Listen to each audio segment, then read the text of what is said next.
Naka-full alert na ang pambansang pulisya para sa pagdiriwang ng Labor Day bukas. Aabot sa mahigit 100,000 pulis ang i-deploy ng PNP sa buong bansa. Yan ang ulat ni Ryan Lesigues.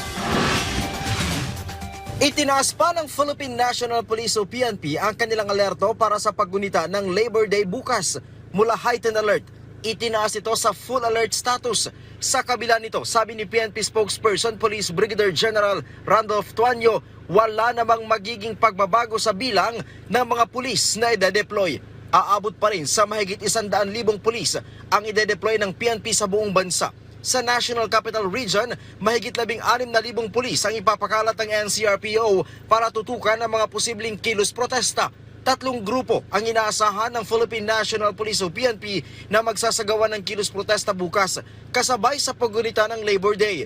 Kabilang sa grupong nag-apply ng permit para mag-rally bukas ay ang Kilusang Mayo 1, Anak Bayan at iba pa.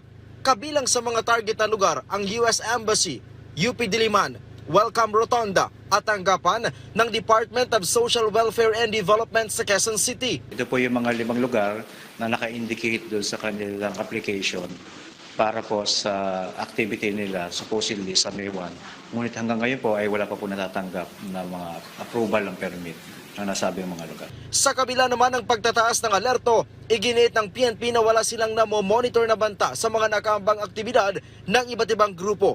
Pero sabi ng PNP, nananatili pong walang threat na monitor ang Philippine National Police, especially ang ating mga intelligence unit. Ngunit hindi po tayo papakampante para po hindi pagpatuloy yung ating patuloy na monitoring. Kung sakasakali man at para mabigyan natin agad na aksyon o solusyon, kung sakasakali may makita po tayo na threat. Magtatagal ang full alert status ng 12:01 ng madaling araw sa May 2. Ryan Lesigues para sa Pambansang TV sa Bagong Pilipinas.